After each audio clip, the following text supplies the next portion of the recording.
Ain't nobody realer. For the hustlers still on the block, man. Shout out to Alrighty. the drug dealers.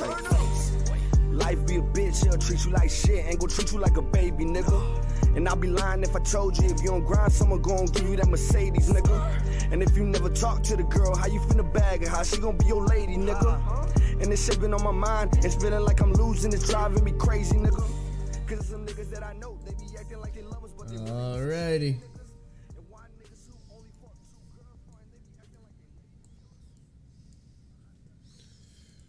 All right. Wow. Well, all right, I think we're doing it. Thank you, Naro, for that amazing intro, brother. If you haven't already, please check out our episode with Naro. That's the homie, local rapper from West Palm Beach, absolutely killing it. And lots of love for that guy right there. So please go shout him out if you haven't already peeped his shit. Well, anyway, I wanted to jump on here for a second because it's time for our Friday Freestyle, but obviously, as you can see, we're not in our usual setting. I am not in the podcast room at the moment. I'm at my crib, which is actually super exciting to announce because JoJo and I have finally got the stream up and running, which is something I've been talking about on the podcast for a couple episodes now. And it's something I'm super excited about, you know? It's not necessarily my profession, you know. I don't know much about PCs or streaming or video games in general, but I play almost on a daily basis, so I'm excited to start, you know, broadcasting that to the world, and hopefully you guys are entertained by it in some way, shape, or form. But if nothing else, at least I'm able to do this Friday Freestyle from my house this week. That's pretty cool. And the reason that is valuable is because we're actually making some big changes to the podcast room, which I'm super excited about. So right now, Nick has actually built a brand new desk for us to be sitting at for all of our episodes. The issue we kind of run into prior to this, I guess I'll give you the behind-the-scenes info. The reason we built a new desk, or the reason Nick built a new desk, I had nothing to do with it other than just throwing some ideas out there, is because up until this point, we just had like the 3-chair setup, you know? Meaning I'm on one side, Nick's on one side, the guest is in the middle. And whenever the guest goes to answer one of our questions, he or she tends to just look at who he's talking to, which makes perfect sense. You know, naturally you want to look at the person who you're talking to. But that being said, they aren't talking directly into the microphone. They might be looking over here and the microphone's over here, and that doesn't, you know, result in the best audio quality. Not the end of the world, but something that I had in the back of my head and, you know, wanted to try and find a remedy for. And in addition to that, you know, we're on the podcast, we're just having conversations, you know, it's meant to be natural. And with the way the seating arrangements were, we aren't necessarily looking at each other when we're talking, or if we aren't talking into the microphone. So it's like one or the other. Either you're getting good audio by talking directly into the microphone, or you're getting shitty audio and you're looking the person you're talking to in the eye. Neither are really an ideal scenario. So, you know, trying to come up with a solution for that. And also just watching a lot of other podcasts, you know, that's been, podcasts are something I've been a fan of for a long time. And I think that's a big reason why Nick and I were both so excited to get started on this venture, because podcasts are something that add value to both of our lives. But that being said, I listen and watch a lot of podcasts because I use that as kind of a baseline for what we should be striving for. You know, obviously, most of those podcasts that I'm listening to are big time already and have a big following, and that's our goal. You know, eventually is to get to that point. You know, where we have hundreds of thousands of listeners and we can grow this thing. So, leading by their example, something that I notice is, you know, the guests are seated in a way where they're looking at the host in the eye, which is beneficial for two reasons. You know, one, it creates a natural conversation where we're talking to that person directly. It doesn't have to feel like awkward or weird. And then also, we're getting the ideal audio because if I'm sitting right in front of that person and the mic is right in front of that person, they're going to be talking right into that microphone, which results in the best audio. So hopefully we achieve two things with this change. Better audio for the stream, or for the podcast, I should say. And then also just maybe like a better quality of engagement, because it's a more natural conversation that we're having with the guest when we're both face to face with each other, you know? Just seems more organic. Hopefully you guys understand what I'm saying. I hope that made sense. But anyway, that being said, as you can see, I'm not in the podcast room today. I'm actually at my crib. For those of you who don't follow me closely on social media, JoJo and I have just built a streaming room inside of our house, and the goal is now to stream video games on our PCs. Maybe not on a daily basis, but pretty close to a daily basis, you know? JoJo works still a full-time job, and she'll probably be here, I think, on Mondays and Thursdays is the goal for her stream. But me being a tattoo artist, I've got quite a bit of free time at the end of the day, almost on a daily basis. So by the time I wrap up my day of tattooing, I plan on hopping on here and streaming as often as possible. So find us on Twitch, YouTube, and Facebook, streaming, you know, almost on a daily basis. But it's something we're super excited for, and that sort of explains the scene that you see behind me. You know, obviously this is not our usual podcast setup, but I'm super stoked that I can produce some content for you guys from the house now. Because like we mentioned in, I think 2 Friday Freestyles ago, sometimes me and Nick's schedules don't always line up. That man works like a racehorse and has a full-time job as well as I. And sometimes, you know, we just can't always link up for those weekly Friday Freestyles. It just doesn't always work out. So it's cool now that we can make that happen even when we aren't in the same building. So all that being said, let's get started on this Friday's Freestyle. You know, I guess I made a list for myself here to kind of follow so I could stay on track, but I guess I just freestyled literally the first couple minutes of that. So we got the new desk built already. Hopefully that achieves some better audio for us, and the new backdrop, hopefully it just kind of makes it a little more interesting. I want to thank you guys for your support, first and foremost. You guys have been nothing but loving and kind since we've started this venture, and we can't be more thankful for that. We're approaching 100 subs on YouTube, super close. We would love to hit that goal before our next upload, so please, if you haven't already, please go to the YouTube channel, subscribe. It'll keep you posted on when we upload next. We do every Monday and Friday. But yeah, if you could just go show some love, and if you haven't already subbed, please do so. We're super excited for that. Apple Podcasts and Spotify has also been a great engagement that we've been uploading to every week. So, I mean, if you're watching us on YouTube, thank you. But if this isn't the most convenient platform for you to watch on, we are also on Spotify and Apple Music. So please don't hesitate to tap in there as well. All right. So, for those of you that do follow me on Instagram, I posted a couple times this week just for you guys to ask me some questions that you want me to try and answer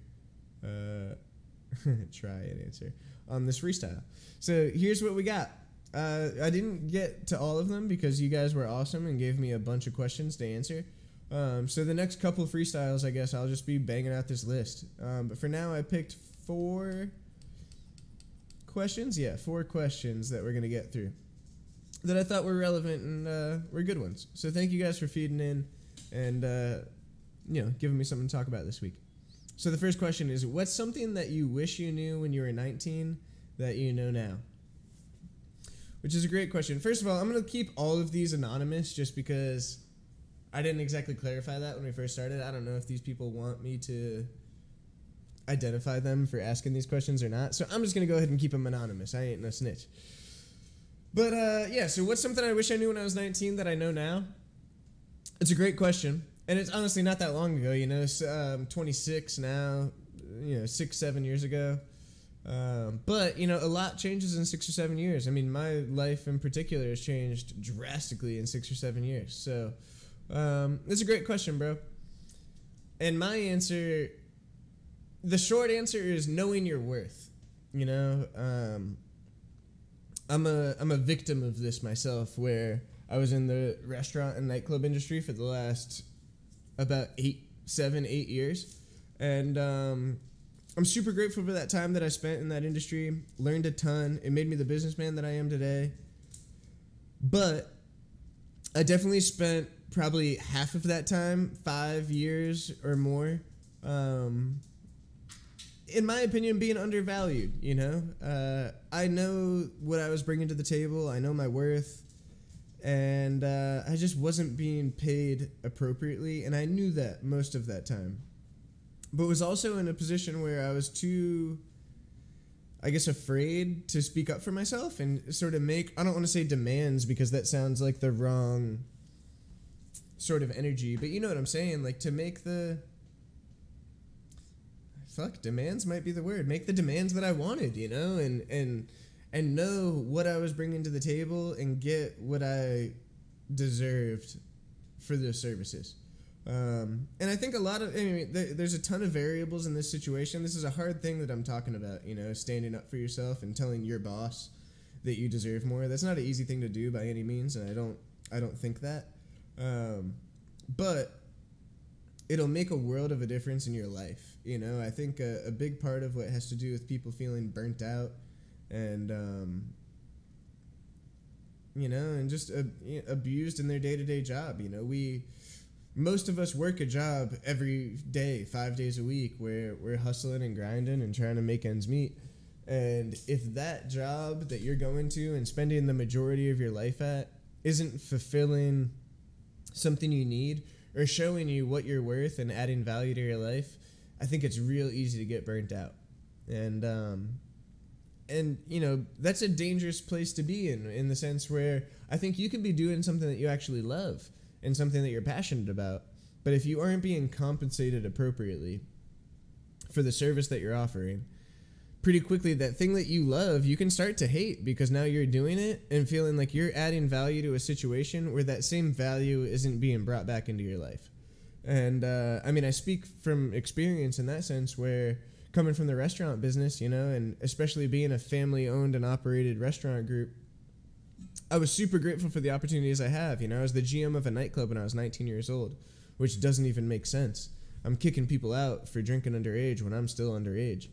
But these people recognized something in me and identified the value that I was adding and put me in an amazing position at a young age to grow. And that being said, what the pay that I initially came in at, I was content with because of the age I was at and, you know, the level of experience I had. I realized I was in no position to make demands. But fast forward a couple of years, you know, I stayed in that role for about 7 years, and my pay almost didn't change at all, you know, for that whole time. And, you know, it wasn't sending off red flags to me at the time while I was there that, you know, I need to be making demands, I need to be getting more money, I need to, you know, stand up for myself. I was pretty much just happy to have the job, you know, and wanting to prove myself in the sense where I thought I was going to gain ownership in this restaurant group. That was always kind of the vision that was fed to me. I got to pee so bad.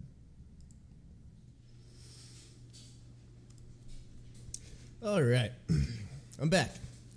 And as you can see, I'm in a different fit. I know I said I went to go pee, but actually an entire day has gone by and got a little caught up. But here we are to finish this off.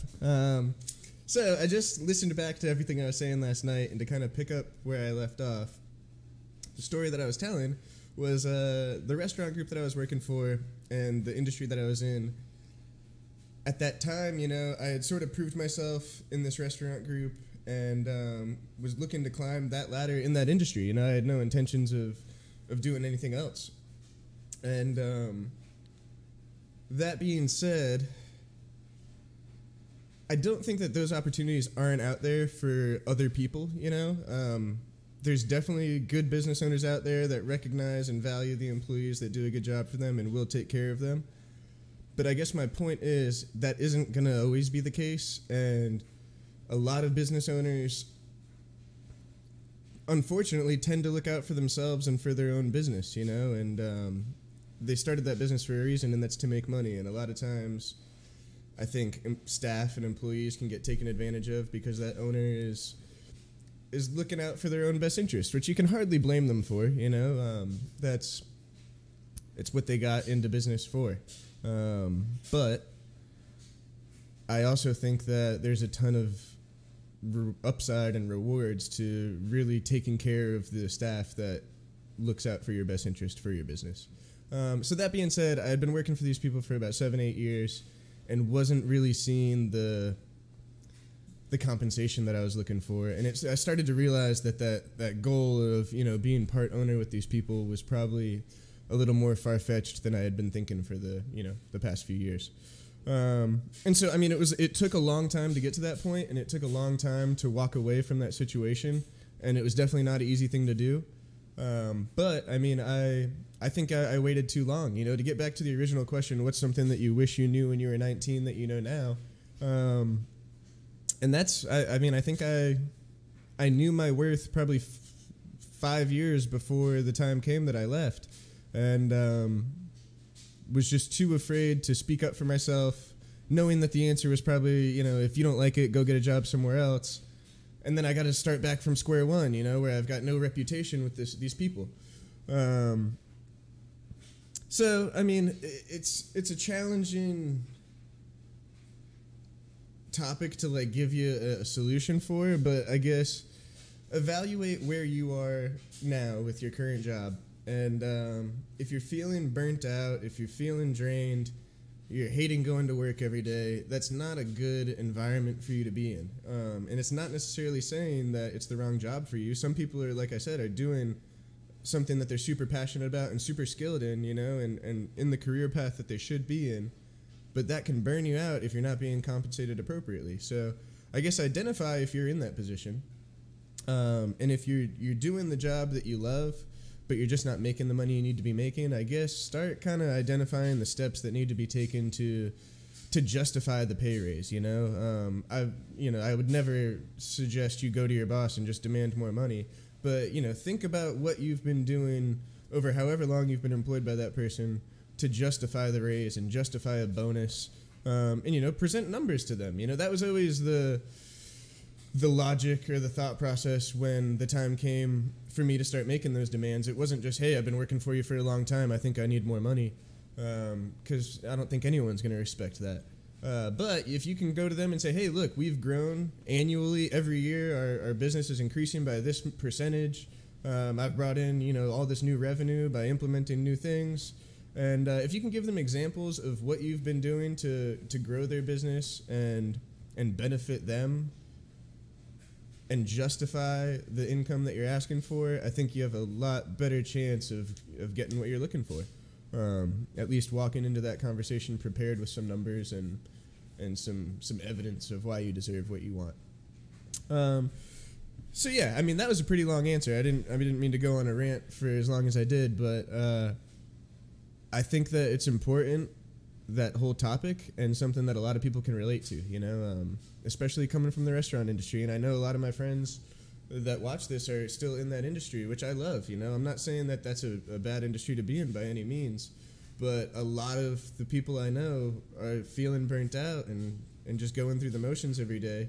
And I don't know, I just think it's worth, for your own quality of life, evaluate if that's a situation that you could be getting more out of, and what are the steps required to get what you want. All right, so we banged out that first one. Let me get back to my list. All right, so the next one I'm excited about. Can you elaborate on the gratitude list and how you use that daily? Hell yeah. So I talked about this previously in my last freestyle. The law of attraction's huge for me. And I try to do this gratitude list every single day. It makes the world of a difference when you're consistent with it, just like anything else. But if you can do this gratitude list daily and really execute it the right way, I'd be amazed if magic shit doesn't happen in your life. It's proven itself to me over and over again. So let me dive into what I do on a daily basis. So I write this gratitude list. I've got a notebook or a journal, whatever you want to call it.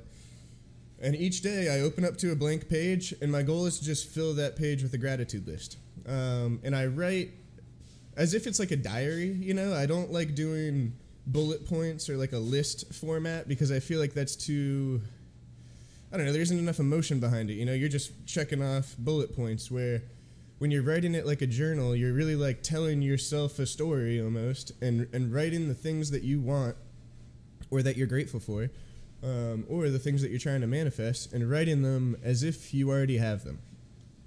So I got ahead of myself a little bit, but I start every gratitude list with the same phrase. I'm so happy and grateful for the law of attraction. Every day I'm effortlessly able to maintain a positive mindset and manifest the life that I want. And every single gratitude list for the last, I don't even know how many years, has started with that phrase. And then I follow that up with, I'm so happy and grateful for the law of attraction. It works so quickly and accurately through me. And that's like my first paragraph. Before I even dive into, the things that I'm grateful for or the things that I want to manifest, I show gratitude for even just knowing about the law of attraction. I'm using the law of attraction to manifest the law of attraction working better in my life, if that makes sense. So that's off rip. Every gratitude list starts with that paragraph. I'm so happy and grateful for the law of attraction. It works so quickly and accurately through me. Every day I'm effortlessly able to maintain a positive mindset and manifest the life that I want. Boom. And then after that, I would suggest starting with the things that you genuinely are grateful for, that you already have in your life, that make you happy, and start writing those things down. I'm so happy and grateful for my spouse. I'm so happy and grateful for my home, my job, my pet, whatever it is. Things that are really going to get you in the right mindset and in the mood of being happy and feeling gratitude. Because I think that's another super important part of while you're doing this whole thing, it shouldn't feel like a chore. You shouldn't be like, fuck, I got to write this gratitude list real quick. Like, it's got to be something that you feel good about. You should be feeling grateful as you're writing the list. That's the whole point of the gratitude list. So, you really got to get yourself in that mindset. So I think an easy way to do that is just start by writing things that you genuinely are grateful for and feel in that gratitude. I also like to put on, I just YouTube meditation music, and there's a little, 3-hour long meditation song that I just throw on in the background. And it's just like some weird, whoa, music in the background. But it kind of has trained my brain almost to get into that meditative state. When I put that music on, it's really easy for me to just mute out the rest of the world and focus on my journal, So I highly suggest that too. I think even subconsciously there's probably something going on where when my brain hears that same playlist every day, it knows what time it is, So put on some meditation music in the background. Put your phone far away from you so that you're not getting distracted by it. Don't have that thing sitting right next to you while you're writing your gratitude list, because it's going to be buzzing and lighting up, and it's going to distract you. You're going to start thinking about that notification that just popped up on your phone, when really all you need to be focusing on it for 15 minutes is this gratitude list. So that opening statement, then start writing how grateful you are for the things that you already have. And then this is the fun part, when you get to start writing about the things that you want to manifest. But the key is not writing them as if you want them, because if that's the case, you're always going to want them. You got to write them, I'm so happy and grateful that I have my brand new Tesla, my brand new motorcycle, my brand new job, whatever it is, writing it as if you already have it in your current state, It shouldn't be a future tense thing. It's always got to be the present. You're writing it as if you already have it, and you're being grateful for having it now, even if you don't. And it's really important to feel it inside your body too, that you're happy. I'm smiling and grinning the whole time I write this list. And at first, it's hard to get into that meditative state. It takes practice. I've been doing this for years, and now I can flip it like a switch, I feel like. But it's hard at first to turn off that background noise in your head, and I can't think of the phrase that people call it, but whatever, the conversation that you're having in your head, it's hard to kind of turn that off and just focus on your gratitude list. But the more you practice and the more you do this, the easier it gets. Start writing about the things that you want to manifest and feeling grateful for already having them. And after you write your whole list, and that should be fun, you're literally, it's like a Christmas list, when you get to just make a list of everything you want, just writing, I'm so happy and grateful for blah, blah, blah. And the more specific you can get, the better, if it's a certain amount of money that you're trying to make, write the exact amount of money you want. Don't write, I'm just so happy and grateful that I make more money now, but how much, exactly how much.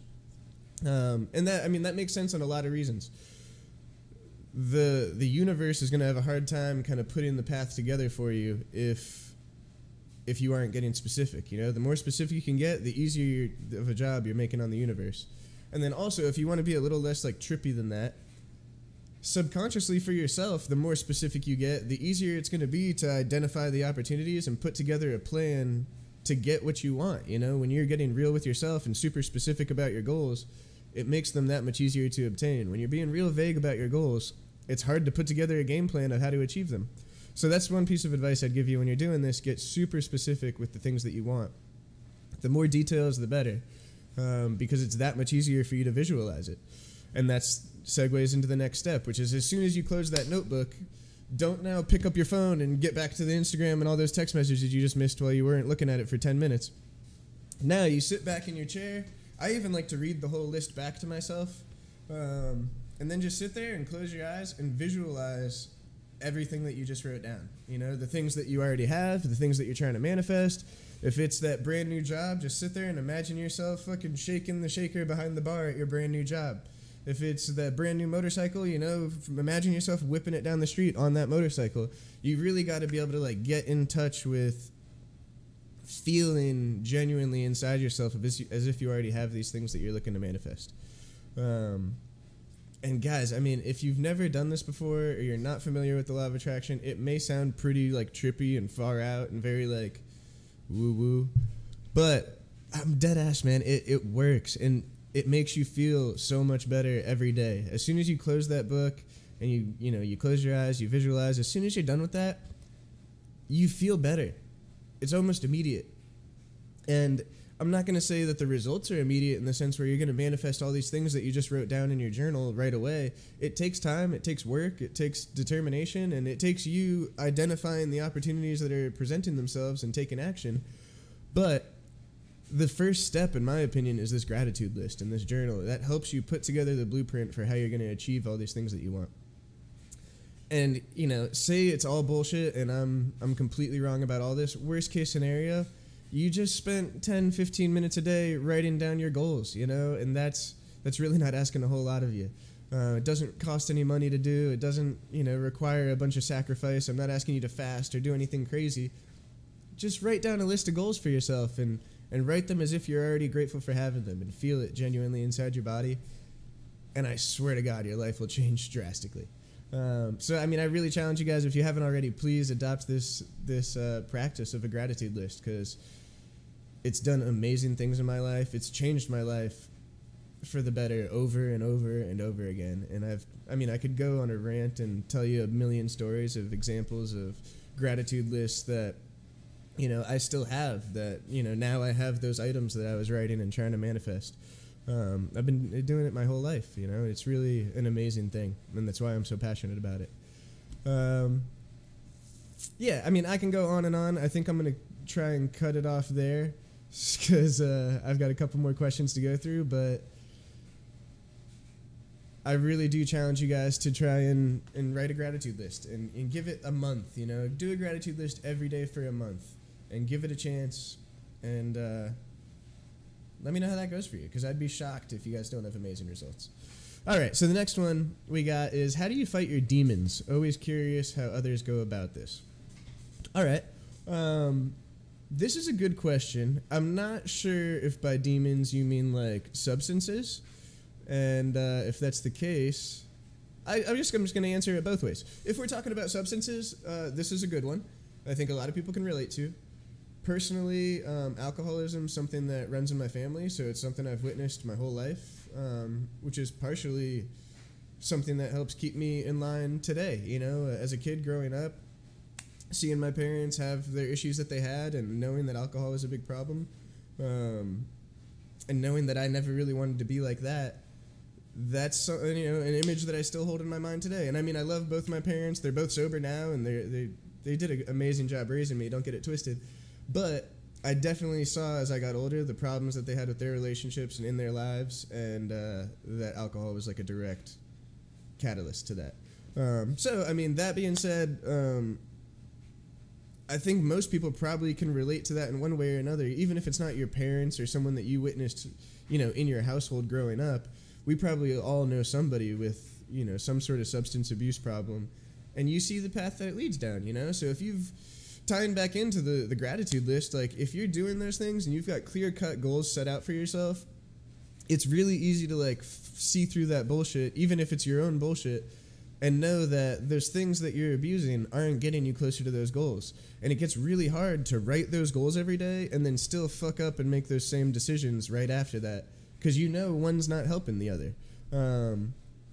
So hopefully that made sense. But what I'm saying is, you know, when I'm writing this gratitude list every day and then say an hour later people are trying to go out and get drinks or some shit, it's really easy for me to just be like, oh man, you know, like I've got the gratitude and the things I'm trying to do fresh on my mind. And I know that that's not benefiting any of that stuff, you know? It's sort of like identifying the opportunities, like I was saying earlier, and also identifying, you know, the circumstances that are working against you, you know? Capitalizing on the stuff that's going to help you, but also avoiding the stuff that isn't getting you where you want to be. I think that's a big one. And it's easier said than done 100%. I'm not trying to say, you know, come on, the easy way to not be an alcoholic is just to know that that's not a good thing, and then you don't have to do it. I know it's more complicated than that.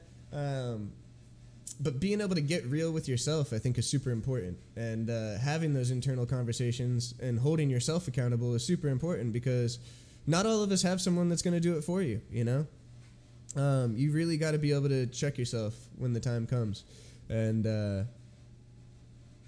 I don't know, man. I mean, I hope that's a decent answer to that question, but just get real with yourself, you know? And if what you're struggling with at that moment isn't getting you where you want to be, then you already know the answer, you know? Don't pick that drink up. Don't smoke that joint. Don't do whatever it is that's being counterproductive to your life. And, you know, if you're having a hard time doing that on your own, call up your best friend and tell them what's going on and be transparent and say, look, I'm struggling with this, and I just wanted to tell you so that you could kind of help hold me accountable. Don't expect them to do it for you, because no one wants that burden either, you know? As much as someone might love you to death, they don't want to have to hold your hand and fix you, you know? But I don't think there's anything wrong with just saying, hey, look, this is what I'm dealing with. I'm working on it by myself, and I want to be better at this. But I just wanted to bring it to your attention because you're someone that I care about, and I want you to keep me in check and tell me when I'm slipping. It's something that I love to do even when I have goals for myself, you know, and something that I'm excited about, but I know is going to be like a long process to get to. I love calling my friends, and, you know, I've got probably 5 or 6 close people to me that I'll call and be like, hey, dude, I'm so fucking stoked. I got this that I'm planning. And that way it holds me accountable to actually get that shit done, you know, and execute. It's not just an idea. It's not, you know, oh, I really want to start streaming and do this streaming room thing. But now I've got 5 people that are like, hey, bro, how's the streaming room coming along? You know, when's it going to be done? And so I feel the pressure, you know, I want to get it done. I want to do what I said I was going to do. And I think that same sort of practice can be applied to a lot of things, you know, including holding yourself accountable and not abusing the things that you said you didn't want to abuse. There's no shame in that. And then, you know, if we aren't talking about substance abuse, and, you know, maybe by demons you even meant like anxiety or, you know, internal dialogue that's toxic for yourself, which is a thing as well. And, you know, anxiety is an interesting thing. It's something that I really never experienced until maybe this like past year or two. Maybe like right around when COVID started, you know. For the last 7 or 8 years being in the restaurant industry, I was a salary employee, and being young and on salary, I was pretty content with the money I was making, and, you know, I never had to worry about if my check was going to be enough because it was always the same. And, you know, developed a certain sort of lifestyle and spending habits throughout that time. And then when COVID happened, salaries immediately got taken away. And, you know, at that time, I was just grateful that I still had a job. We laid off like hundreds of employees. I was just stoked that I still had a job. So I wasn't upset about losing the salary at the time. But then that lasted 6-8 months of just not making the income that I needed to make to survive. You know, I'm watching my savings that I've been saving for the last 10 years dwindle to nothing. And I think that's probably a big reason for what triggered the anxiety, you know, like finally not being in control of my finances the way that I've been used to, and not really having a clear-cut plan for how do I fix this, you know, and when's this COVID shit going to be over so we can get back to normal. So that being said, anxiety has been a part of my life for maybe the last 1.5 years or so, and my go-to method for dealing with it, And I'm not going to say that this is like a foolproof fix anxiety serum, because I think everyone's different. Everyone gets triggered for different reasons, and everyone's level of anxiety is different too. I know people that have gone to the hospital because they're having a panic attack, and thank God I've never experienced anything like that myself, but I know there's levels to this shit. I'm not trying to say just fucking breathe different and you'll be okay. But if this can add value to anyone out there that's struggling with this, that's all I'm really hoping for. So my technique, when I'm starting to feel a little anxious, and for me, a lot of the times it comes like when I'm laying in bed at the end of the night or something, and I'm trying to go to sleep, and I got a lot of thoughts in my head, start feeling like you're like having a heart attack or something. And what I do, and I got this from a Lewis Howes podcast. I can't think of who the guest he had on was, but it was about, like being able to control your mental state and how important breathing is. And JoJo, struggles with anxiety a lot too. And something that I noticed when, I first saw her have a couple panic attacks was her breathing is immediately different. She starts hyperventilating almost instantly. And science will tell you that like that is not good for you to start feeling better. If you're breathing over and over again like that, like you're going to pass out eventually, you're going to feel lightheaded, you're going to feel weird. So when you're in this fucked up state where you already feel shitty, hyperventilating isn't going to get you out of that state, So I think the first step is really identifying your breathing and controlling it. And whoever this guest was on the Lewis Howes podcast said the best way to like get in control of your mindset and your body is 2 deep breaths in through your nose and then a deep breath out through your mouth. And I just do that over and over and over again. I don't know how much time goes by even sometimes. I feel like it could be 15, 20 minutes that I'm just going 2 deep breaths in, deep ones. And then long exhale out your mouth. And then as I'm doing that simultaneously, I'm repeating these mantras in my head over and over again. Just, I'm so happy and grateful for my healthy body. I feel amazing. I'm so happy and grateful for my healthy body and healthy habits. I feel amazing. And it may sound crazy. I'll say that shit over and over and over and over again while I do that breathing technique until the anxiety's gone. Or until I fucking fall asleep, which is just as good of a solution. And that's it, man. It helps a lot. And again, I'm not saying that this is a guaranteed cure for everyone with anxiety, but it's if that's how you were saying, how do you fight your demons? Anxiety's a fucking demon, man, and that's how I combat it, at least at the moment. So hopefully that answered your question and can help somebody out there. All right. Next one. Who else you listen to besides Hot Boy Wes? All right, cool. I love this one, and I'm so glad somebody asked this because I am obsessed with a new rapper right now. This would be a nice short and sweet answer, too. This kid, Guero 10K, he's from Texas, and he's like 18 years old. Fire. He's fucking fire, man. This kid has been snapping, and I actually only found out about him because he just got arrested for a double homicide. Which, I'm not trying to praise that and make it sound like he's cool for killing people. But at the same time, he raps about all that gangster shit, and at least he's not pretending, he's really about what he's saying. And that's how I got put on. I saw the YouTube video describing, what about his case and that he got arrested, and I was like, fuck, let me go see if his music's any good. And he's fucking great. So if you liked Hot Boy West, which I'm assuming is why you asked, or if you're into that trap hood music in general, go peep Guero 10K, because that kid is fire. Guero 10K. Buddy's a beast. And then also Naro, my homie Naro. He stays in the rotation on a daily basis, man. I love that guy. Okay, last question. This is all I got. And this is a great one, too. I'll try and keep it short and sweet. How'd you get started tattooing? So for those of you who don't know, I'm a full-time tattoo artist. I tattoo every single day. And that has been the most amazing lifestyle change coming from the restaurant world. And super grateful to be doing what I do every day. But how did I get started? I've actually been an artist my whole life. As a kid, I used to draw and paint every day just for fun. And then if you're from South Florida, you might be familiar with Bach Middle School of the Arts. I went to Bach Middle School of the Arts when I was a jit. And that was 6th, 7th, and 8th grade, just taking, like, when you would normally have, like, volleyball or, like, some random elective in middle school, we had art classes. And you would learn about sculpture and drawing and painting and, different techniques for fine arts. And I remember specifically in one of my drawing classes, there was this kid, Stanley, that sat next to me. And he would bring in pictures of Dolphins football players, like, in their uniform and in their pads and stuff. And he would draw them, like, perfect and identical to the picture. And we're in, like, 6th grade at this time. And he'd also be using, like, a mechanical pencil. Me and half the other class are in there with, like, $60 ebony pencil kits and, like, fancy art supplies. He's using, like, a mechanical pencil that you would write an essay with. And he's drawing these perfect Dolphins football players. And that wasn't even, like, our assignment for the day. That's just what he felt like drawing. And so that's what he drew. And it would always blow my mind how it was, like, identical to the picture that he brought. And, I was a good artist. I could draw flowers, and they'd set up still lifes for us, and I could draw that shit. But I wasn't the type where if you just handed me a picture of a person, I could copy that picture onto a piece of paper perfectly. Especially not at that age. Stanley was that person.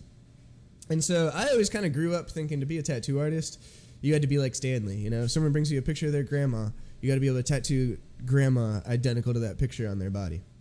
And I've always been into tattoos, obviously. As soon as I turned 18, I started getting covered up. So, I don't know, a couple years ago, I'm getting my hands and knuckles done by my homie Mike Rodriguez, who owns Unforgettable Ink down in Coral Springs. And I'm sitting there in the chair, and this is like right when COVID was first starting to happen. I didn't realize the extent that it was going to get to, but like COVID was just now becoming a thing, and it was starting to like make the restaurant world weird. And I'm getting my hands and knuckles done, which I don't know what made me think that was a good idea as my career path was taking a dive. But I'm sitting in the chair, and I'm like, so Mike, so he had just gotten his forehead tattooed.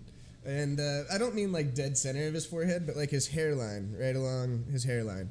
And to this day, I still don't know what it says. It's like some dope gothic font, It's like real crazy looking to the point where you can't really read it. And I never asked him what it said because I feel like that'd be kind of rude.